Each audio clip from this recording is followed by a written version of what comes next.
the piece of advice the rabbis offer from a slightly new perspective, maybe a little bit additional historical, philosophical, theological, and the like.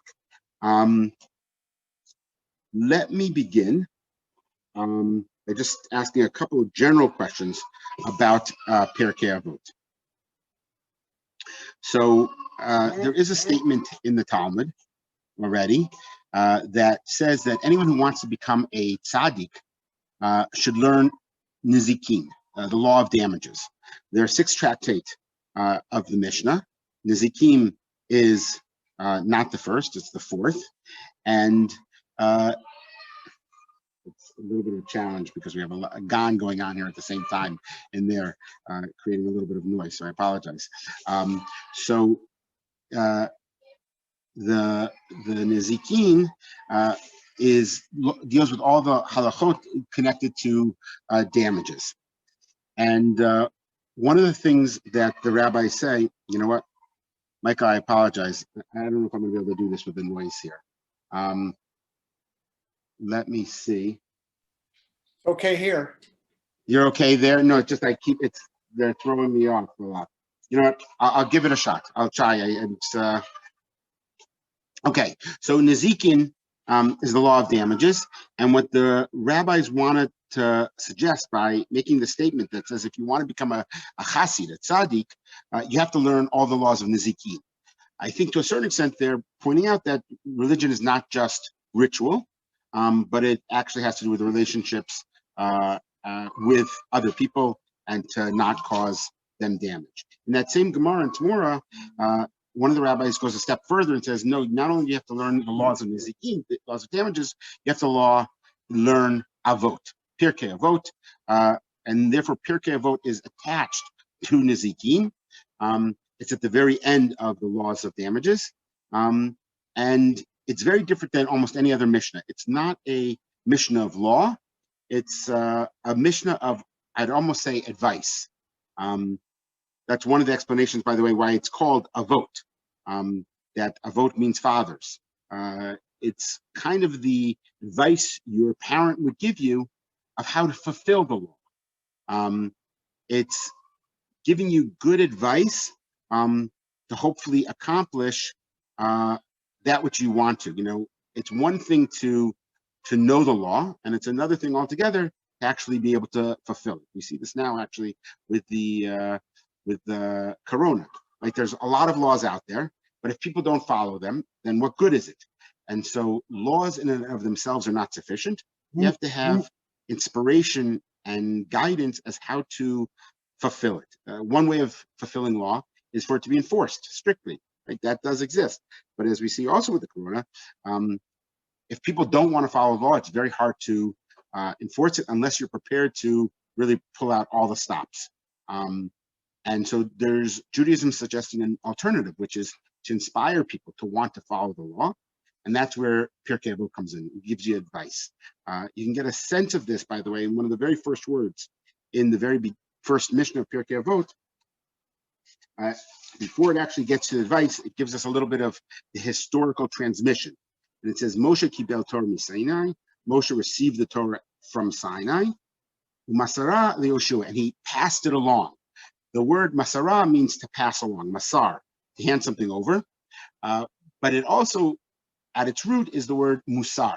Musar, we often translate as sort of ethical teachings. It's an entire section of Jewish thought. Musar is how it's often recited.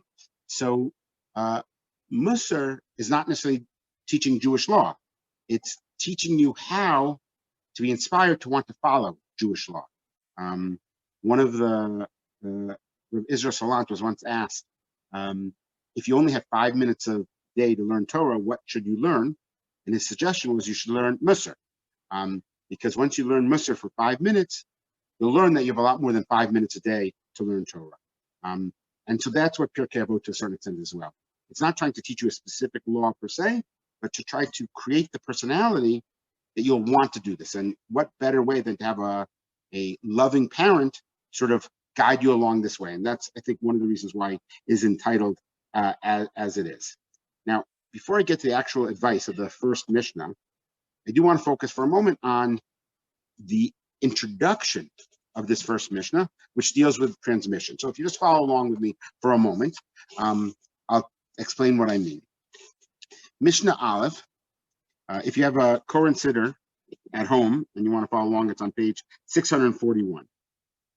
So the first Mishnah says, Moshe Kibel Torah Misinai. Moshe received the Torah from Sinai. By the way, that already is a question as well. What does it mean Moshe received the Torah from Sinai? It should say Moshe received the Torah at Sinai, bis Sinai. Or even better, it should say Moshe received the Torah from Hashem. So there are people who suggest perhaps it's not polite to have God speaking directly with a human being, even someone as great as Moshe. And so Sinai is sort of a stand-in. It's symbolic of God. But then you still have the question of what does it mean he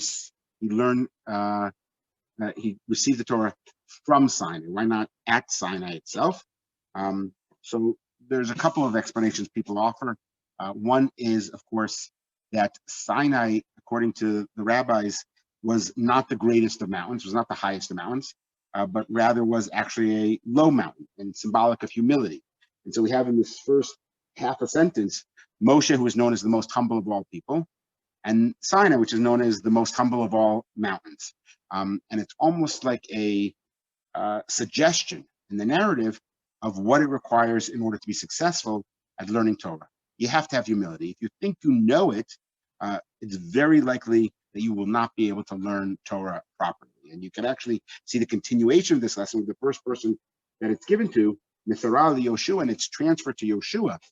The Gemara loves Yoshua. He's an inspirational leader and a figure, but he did have one major flaw, according to the Gemara. At the moment that Moshe was handing the Torah to him, handing the mantle of leadership to him, Moshe says, "Are there any questions you have for me?" And Yehoshua says, "No, I've learned with you for all these years, decades and decades. I've serviced you. I know everything." At which point in time, the Gemara tells us, Yehoshua forgot almost everything. He forgot hundreds and hundreds of laws. There's an argument in the Gemara, how many hundreds of laws he forgot at that moment. And so the Gemara is emphasizing Yehoshua to say, even someone as great as Yehoshua is not the proper vessel to receive Torah if he comes with arrogance. And so we have to begin with Moshe. We have to begin with Sinai to make that point that humility is the essential element. Hi, Jackie, welcome on board. Humility is an essential element of the process of learning Torah. And I would add something else from the concept of Sinai, why it says Sinai as opposed to from Sinai. And that is because it's the experience of being at Sinai. It's not simply that Moshe received the Torah while standing at Torah and it was a transactional relationship. Here is the Torah, here is a certain amount of knowledge, here's a certain amount of wisdom. Again, Pirkei Avot is about trying to transform wisdom into action, not just about having the knowledge itself. And so that requires an experience. We have this a few times in Jewish tradition. For example, you'll notice we stand in the prayer when we get to Az Yashir, the Song of the Sea.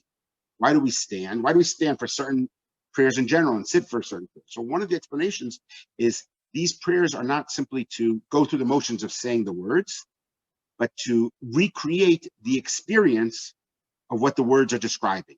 So the Song of the Sea was we had just been liberated, we just crossed the sea, and they sang out of great joy.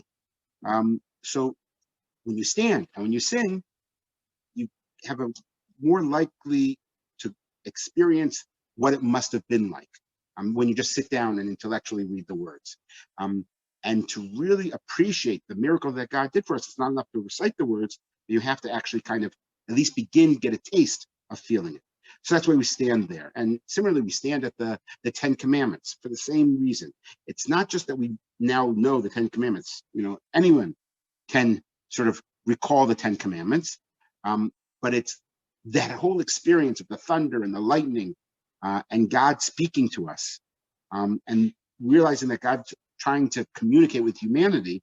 That experience is what we're after. That's what will inspire us to fulfill the mitzvot.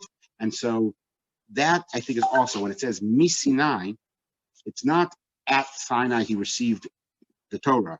It's from the experience at Sinai he was able to really incorporate the Torah.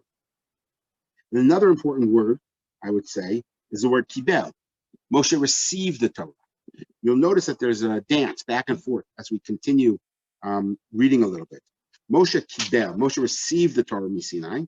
Masara Yehoshua. He then transmitted it. He handed it over to Yehoshua. I keep interrupting myself. I apologize for these digressions, but each digression, I think, reveals an extra meaning in just a few words. Why does he hand it over? Masar, he handed it rather than Natan. Just give the Torah. So I think there's a few potential answers to that.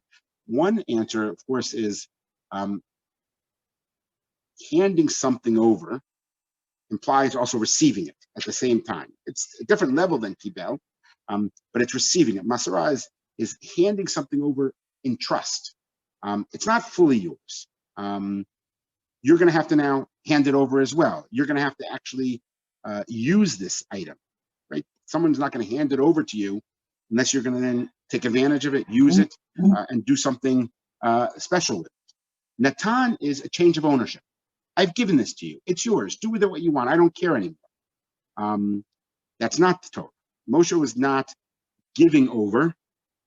I should say, Moshe was not giving total ownership. Now it's Yehoshua and it's yours and that's it. No, it's a trust.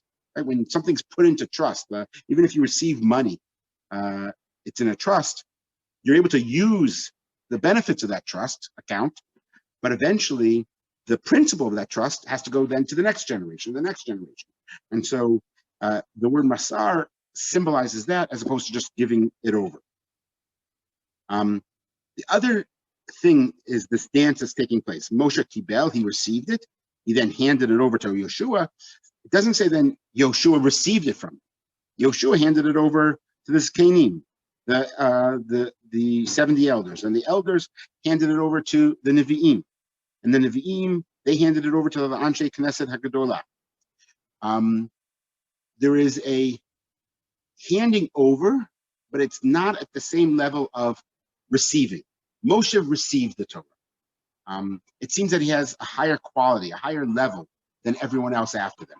You see, receiving means that you've really integrated into your life, right? You really received it, not just someone handed it to you, right? A teacher can give over a class, and his job is done. He's given it.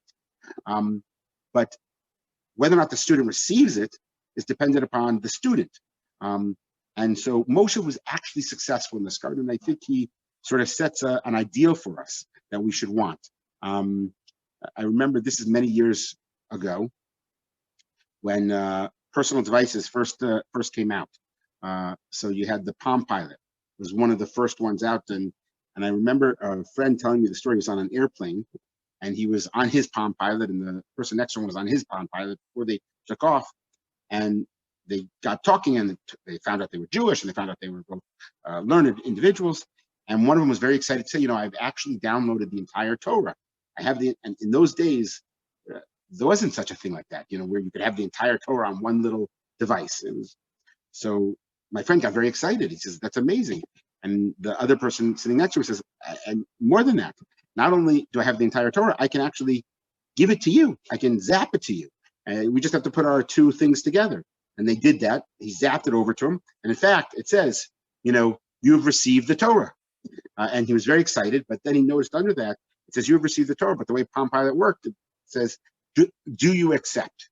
Right? You still have to accept the Torah. You still have to integrate it in. It's not enough just that someone gives it to you. You have to do some type of affirmative action as well. So Moshe receives the Torah. It's passed along to Yehoshua to the Zkanim to the Nevi'im. Nevi'im, then once again it mentions the word Masruah. Why does it say again by the Nevi'im had to hand it over again? The Anshe Knesset Dolah. I think this we're going to foreshadow something else that's very important to understand Pirkei Avot. There is a difference in the experience of everyone who's come before and the Anshe Knesset HaGadolah, the men of the Great Assembly. The men of the Great Assembly were people who returned. It's 120 people. This is the source of the Knesset being 120. The elders are 70. These are the people who were led by Ezra and Nehemiah when they returned from Bavel after the destruction of the first Beit HaMikdash. Right? There's the destruction of the Beit HaMikdash. Everything before them, the Nevi'im, the Kenim, Moshe, they had that experience, that closeness with God. The Anshe Knesset Gdolah is the first generation who didn't have that experience. Now, some of them will live through and see they're building the second Beit HaMikdash, but they fundamentally have a different experience. And because it's a different experience, there seems to be a break, to a certain extent, in the chain. That's why it says the Nevi'im Masrua. It says it again, they had to give it to them. Because it's suggesting that something different took place in the transmission of the Torah. And indeed, we know that from the Anshe Knesset Gdolah, they're responsible.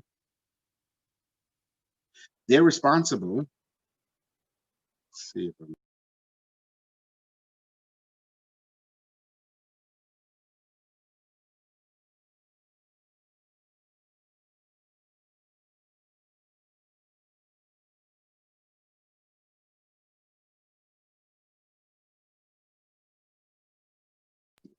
okay.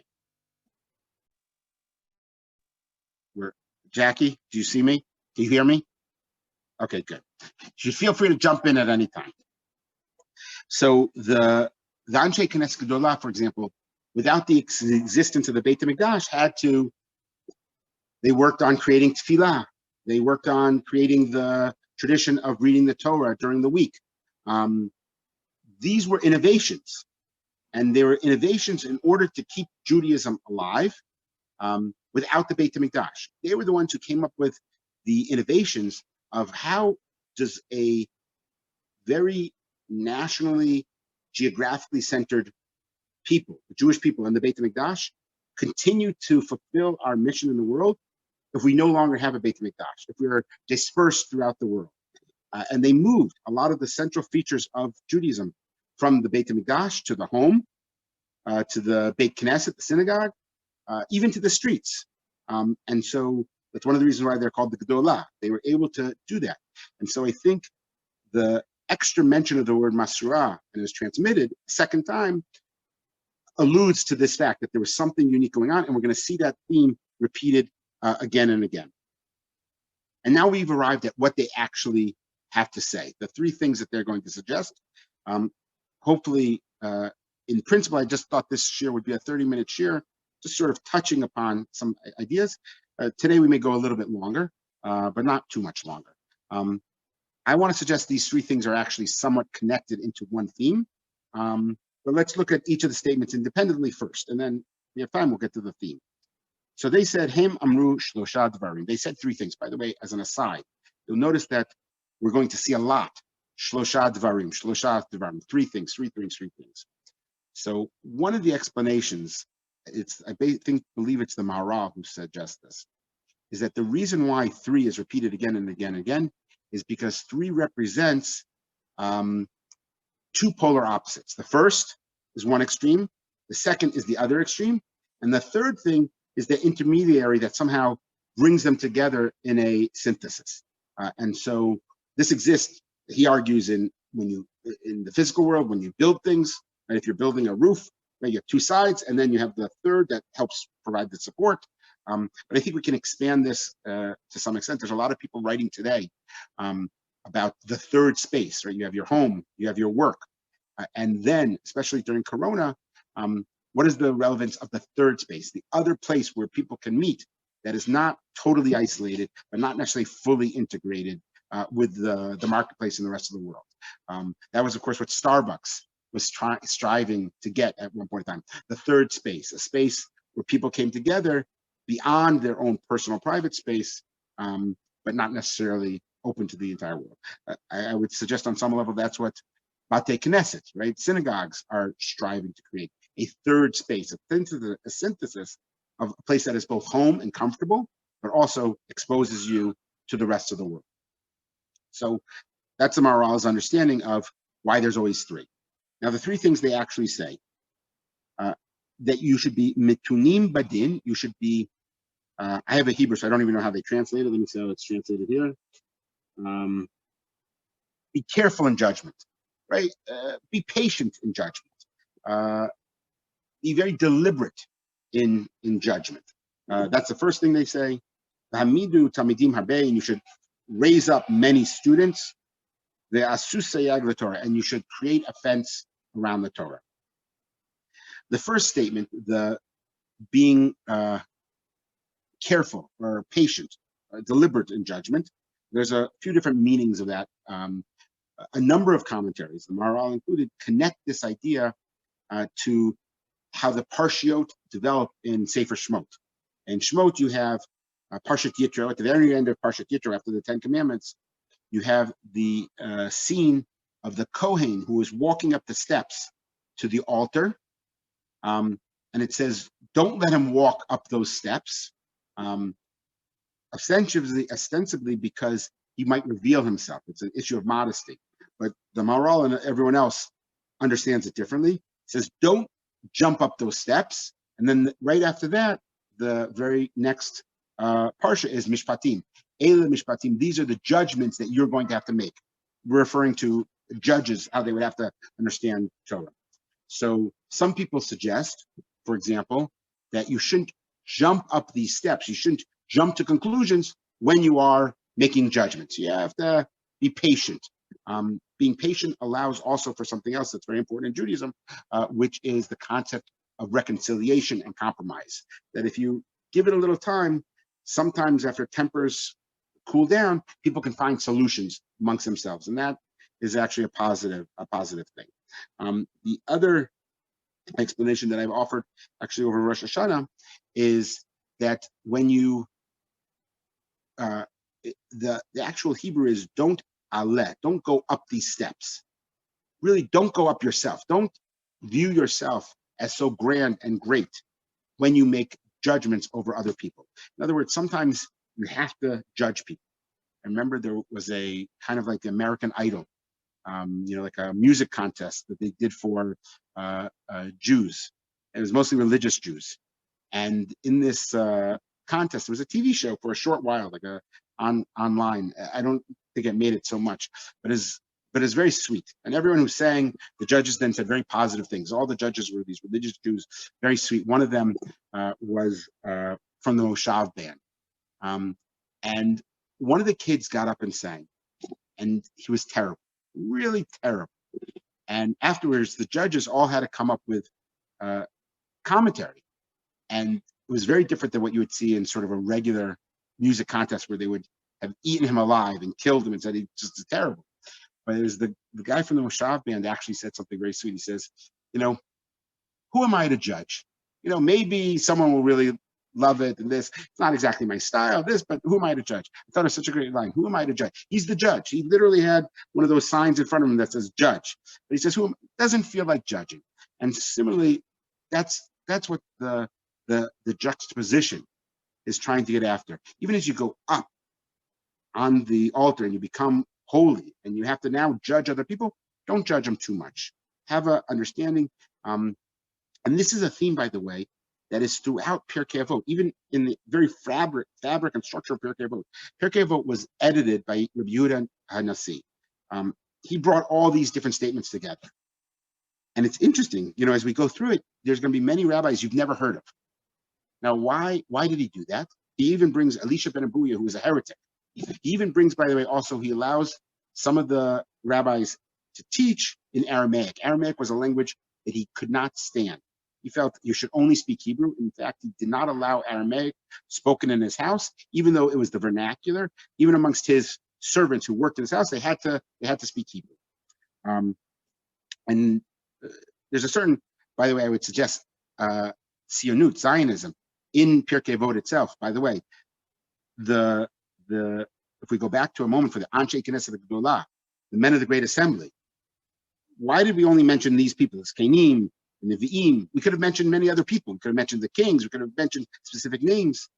But we end with Anshe Knesset Gedolah. We start with Anshe Knesset Gedolah. To a certain extent, there's something very inspirational about them. These are the individuals who returned from Bavel.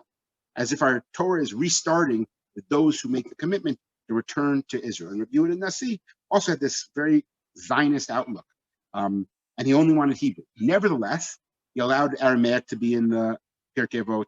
He allowed statements from a number of rabbis we've never heard of before. He allowed it from a heretic, Elisha ben Abuya, because he was after truth, but he was also about expanding the notion of Torah as broad as possible. And so he was not judging people and only accepting the elite. And that, by the way, is continued and then even more emphasized in the next statement, V'hamidu talmidim harbe, and that you shall raise up many students. Just a couple of introductory remarks, and then I'll get to how it's a continuation. First of all, ha'amidu, you should raise up many students. It's in the hefio, meaning don't simply have students, but the root is amad, stand.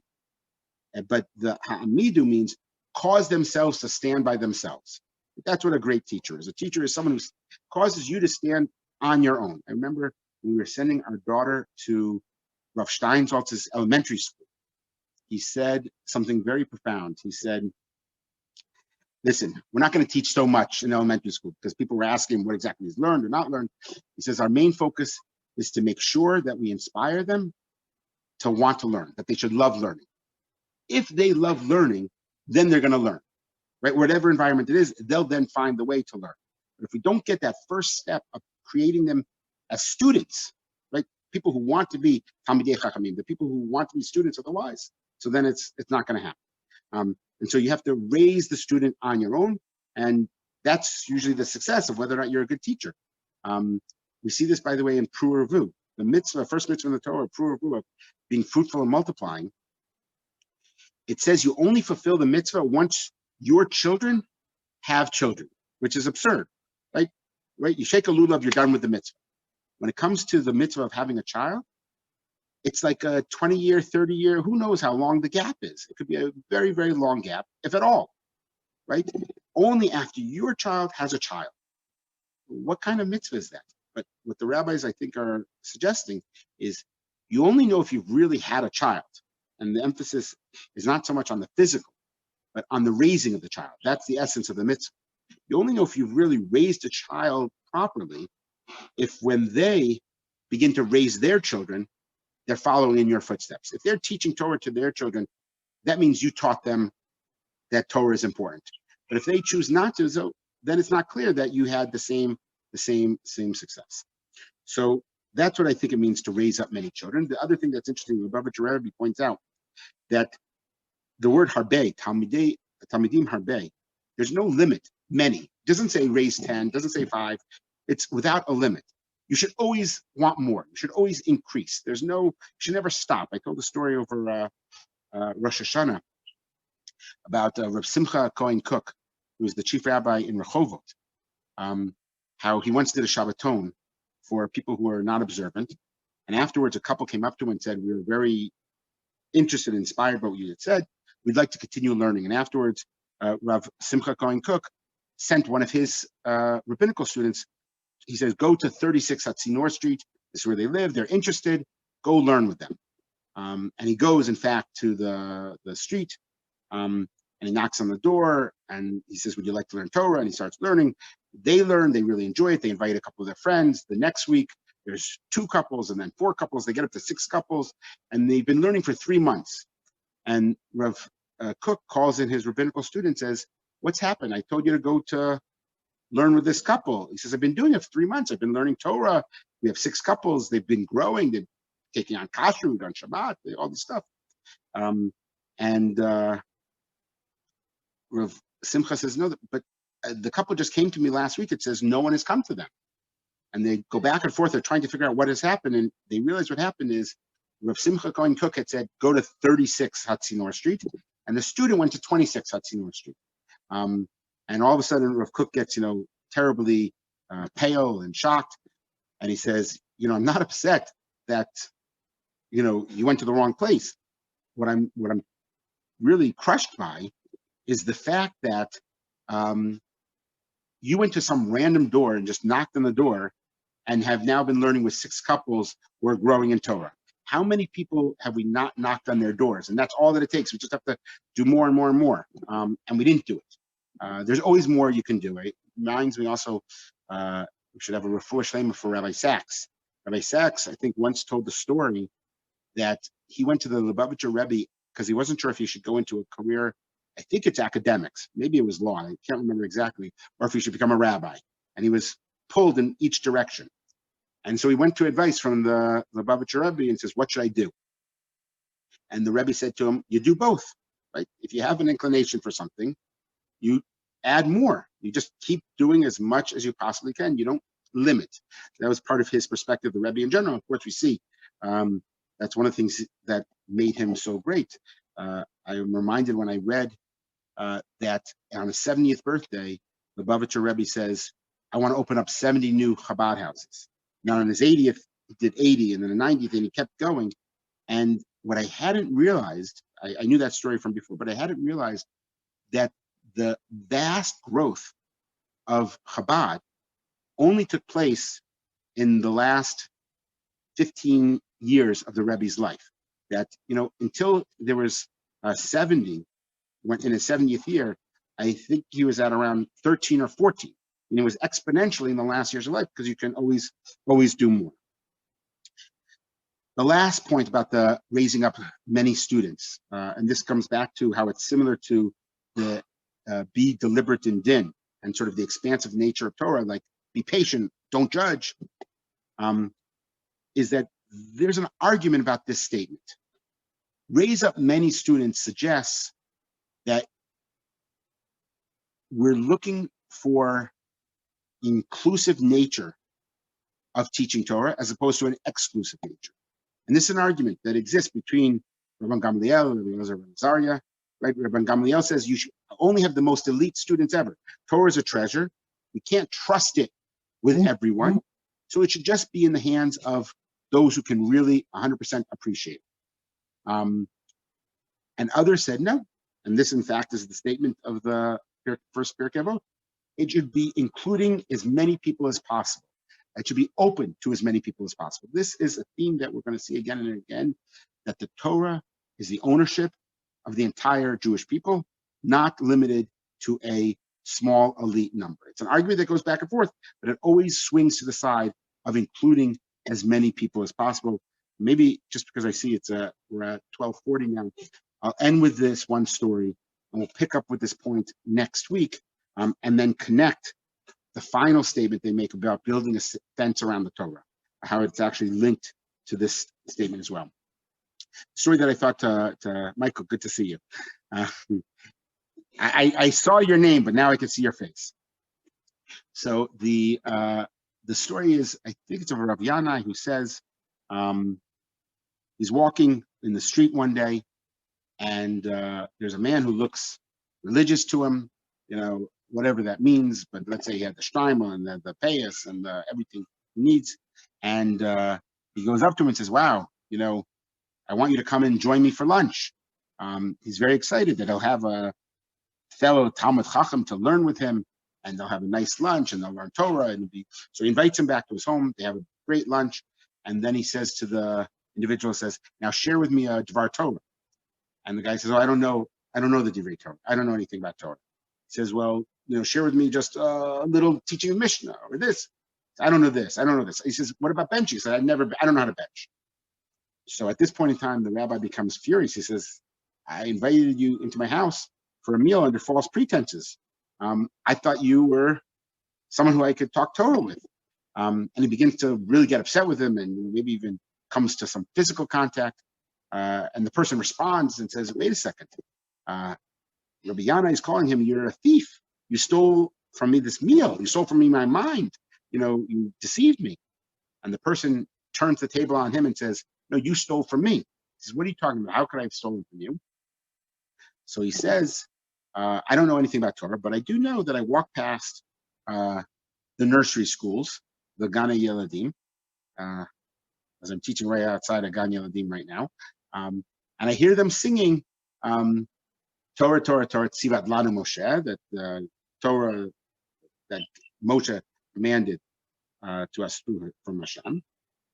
Morashat Kila Yaakov. It is an inheritance of those who are the descendants of Yaakov, of the community of Yaakov. He says, so I don't know anything, but I know that it says it's my inheritance. Now, an inheritance means it's mine. It doesn't matter if I, met a certain standard one way or the other. It's mine. The fact that you own Torah, meaning you, Rabbi, you know Torah, and you haven't shared with me, there's a flaw in you, not a flaw in me. The flaw is you have to give me my inheritance. And the fact is that if you withhold it, it's a form of theft for me. And that concept that we have to diffuse Torah to as many people as possible, and that's the obligation of increasing the number of people learning, not limiting it, is incredibly essential throughout here. And I would say that it's actually foundational. It's when we left Egypt, right, which is a foundational moment in Jewish history, of course. One of the things that we were rejecting is the Egyptian model of religion. The Egyptian model of religion was that there were priests, and the priests controlled all knowledge. Right? They controlled all knowledge. If you want to get to the next world, you had to pay them a bribe, and they would embalm you. They'd do whatever it had to be, but you couldn't get anything religious in the spiritual realm unless you went through the prism of those priests. So Judaism rejects that. We see it very clearly with our priests who can't have anything to do with the dead, right? That was one of the categories where they took advantage of the common person in Egypt. But more than that, the priests in Egypt controlled knowledge and wisdom of the religion, and therefore you had to sort of contract out to them for anything religious experience.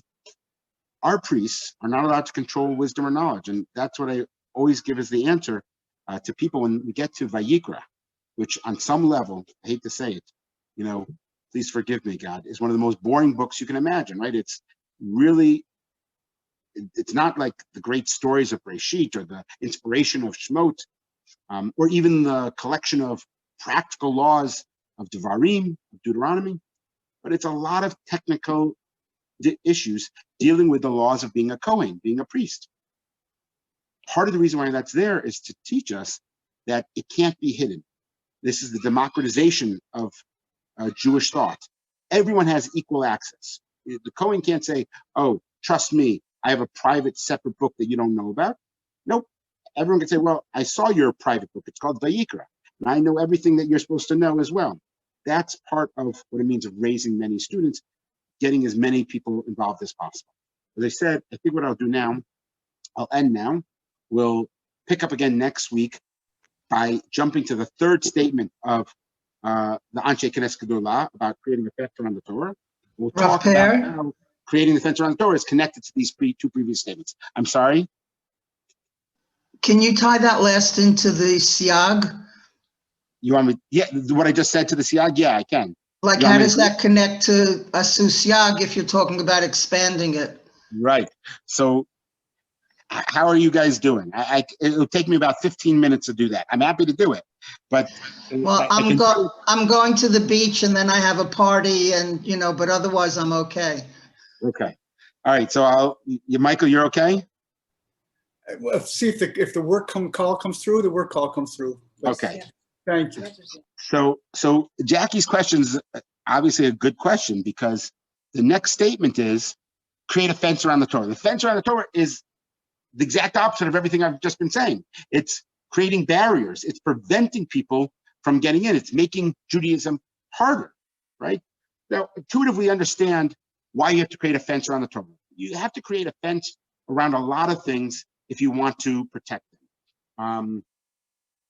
I'll take it out of the realm of Torah for just a minute, so we can maybe understand why. First of all, in our own personal behaviors, we may want to accomplish something, but we may not be successful at that unless we create fences for ourselves. For example, I don't want to eat potato chips, right? But if they're in the home, I have to exert a lot of willpower not to eat the potato chip. But if I never bring them into the home, right, I create a fence around my goal of not eating chips. I never bring it into the home. I never buy them in the first place. There it requires less willpower, right? Because you don't have to, you go to a store, you don't have to. So then that's will help me accomplish the goals that I want. You see this in American law as well. Classic case is the Miranda rights. Miranda rights, you have the right to remain silent, you have the right to an attorney, all these rights.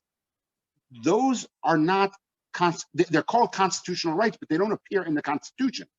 The Constitution says in the Fifth Amendment that you have a right to not self-incriminate yourself. Now, if you don't have a lawyer, doesn't necessarily mean that you're going to incriminate yourself. If you talk, doesn't necessarily mean that the police did something inappropriate. Doesn't mean, you know, obviously the police can't beat you up, but the doesn't mean the police coerced you if all of a sudden you confessed. So why do they have to, in every case, read them your rights and say you have the right not to confess? They didn't have to do that. But what the judges decided is that there are going to be some cases where the Constitution will be violated unless you also have this fence. Telling a person that they have the right to remain silent will protect the actual right of not self-incriminating yourself against your will. And so we understand the nature of prophylactic laws, and that's what a fence around the Torah is, a prophylactic law. It helps us protect that which is inside. And so we create a little bit, and we understand this in Judaism as well. In fact, perhaps this idea is so important, it exists in the very first Mishnah, in the entire Mishnah, which is the students of the children of Rabban Gamliel come home at night, and they say, we didn't say Shema at night yet. What time do we have till? It's already past, you know, the time that it's been recommended. It's already past Chatzot, the midnight. And he says, you know what? You can still say it. You could say it actually all the way until dawn time. So then they say, well, why? If that's true, we could say it all the way until dawn. Why then don't we just say it? Why do the rabbis, the Chachamim, say Chatzot? You have to say it by Chatzot. They say to keep you far away from the sin. It's a fence around the Torah as well. And we understand this as well. If I know that I can always say Shema until the morning, I'll maybe not say it right away. But then what often happens, I fell asleep before I remembered saying it. And so I missed out. And so the rabbis were wise. They say, you know what? Better to say it before you fall asleep than rather waking up early before it becomes light out again. So we understand why a fence around the Torah makes sense. But as Jackie, I think, alluded to, there's a danger in creating a fence. It sometimes keeps people out that you want to be in. So one of my favorite stories about this is the story about this General Chapman, who was the head of the Marine Corps base in Washington, D.C. He was the head of the Marines also in Vietnam, and he failed in his job in Vietnam. He was supposed to actually build a wall between the North and the South, and he found it impossible to do. It was like a sieve. People were coming in and out.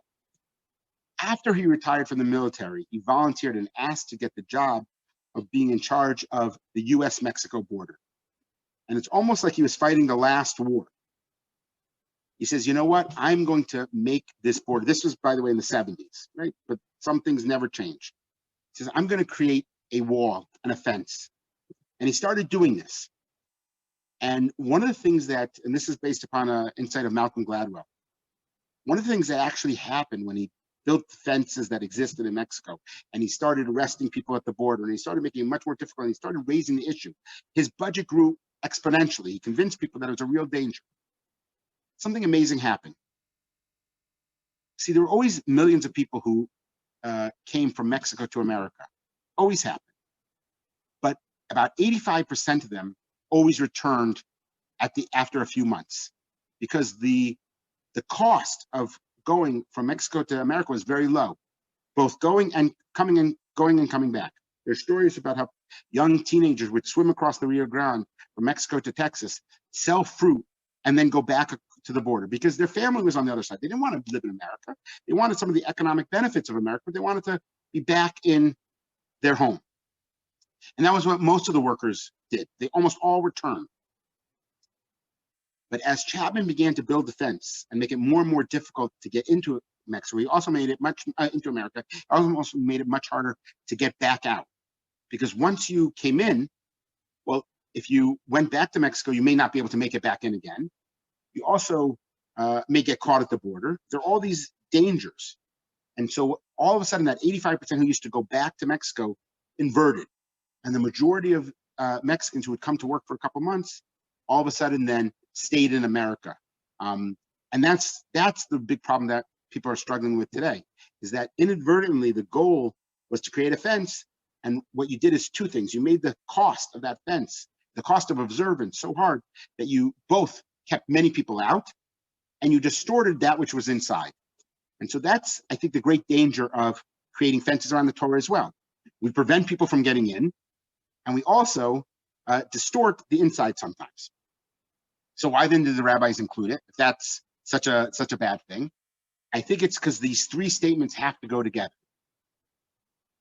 The rabbis wanted it to be, the Torah to be open to everyone, even a total Am Haaretz, right? Even a person who knows nothing about Torah. You see, if it was only the elite, you don't need a fence around the Torah, because they know what the law is. But if you're not sure what the law is, and you don't know 100%, so then you need these additional sort of tools of assistance. And so I think the rabbis made a balance. They said, we want to expand Torah as much as possible, but we don't want Torah to be trampled. And so therefore, and let me just also put this in the historical context once again. The Anshe Knesset Gedolah have just returned from Bavel. As we read in Sefer Nehemiah, there was a tremendous violation of Shabbat. People forgot what Shabbat was all about. It was the Anshe Knesset Gedolah that introduced the concept of muksa. What's muksa? Muksa is, like, there's not actually something prohibited, you know, in touching certain things on Shabbat. The prohibition is that, you know, you might come to use it in a way that's prohibited.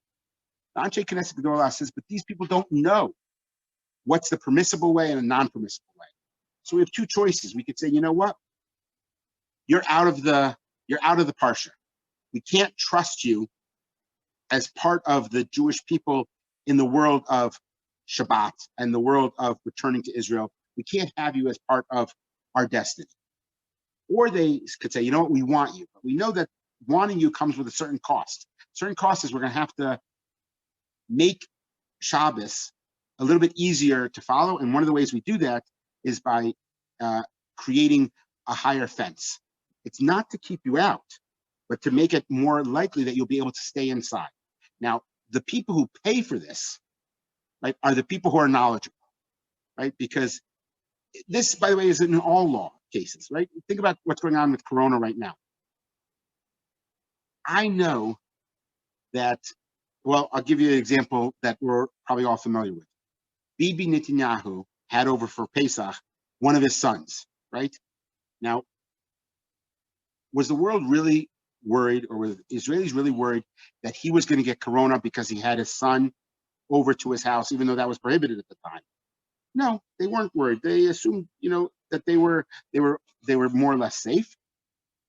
People were very upset that there was a lack of equality, and part of the lack of equality is because Bibi knew better than the law. And that's the challenge, by the way, for all of us. There are many things that the law says that we know doesn't relate to us directly, but we follow it nevertheless because there's an element of equality, but it's also an element of giving legitimacy to the law. Because if every single person decides for themselves what law makes sense and what law doesn't make sense, so then you've undermined the entire concept of law. And so those people who are in the know and people who really understand, like a person who takes a Corona test, let's say, and they know they're clean, and their friend knows they're clean, they should be able to intermingle. But we're not allowed to do that. You're not allowed, well, now things are opening up a little, but during the time when there's a total closure, you're not allowed to do it. Because your extra knowledge should not be an excuse to violate the law, because it's not just the purpose of the law to protect you or to fulfill the purpose itself, but also to promote the entire concept of the law, of observance. And so when we create a fence around the Torah, those of us who know the most suffer. We can't use muktzah at all, even though we would know the right ways of using it. We can't. I'll give you another classic case of muktzah. A classic case of a fence around the Torah is that you can't have chicken and cheese, right? Because if you have chicken and cheese, the rabbi said, you're going to make a mistake eventually and you're going to have meat and cheese. Well, if I really know that, I'm giving up on a delicious chicken parmesan. But I'm willing to give it up to support the concept of law in general and to allow more people to be exposed to the Torah. And so therefore, I think what the rabbis are saying is as follows. Don't be too judgmental. Have as many people included in Torah as possible. But in order to include as many people as possible, you have to create a little bit of a fence to make it easier for them to follow. And even though it's going to cost you a little bit, that's how we create a sense of connection and unity amongst all the Jewish people as we move forward. And that's part of what Pirkei Avot is also trying to strive at. Remember, it's not giving us law, it's giving us advice of how to make sure that we are all able to be inspired to follow the law. See, Jackie, your one question, I'm sorry, everyone had suffered the extra 15 minutes. Okay, anyway, I will see you again next week. We'll pick up again with Reb Shimon Hatzadi. Thank you, Rabbi. Pleasure, all the best. Good to see you guys. Thank you. Thank you so much. Pleasure.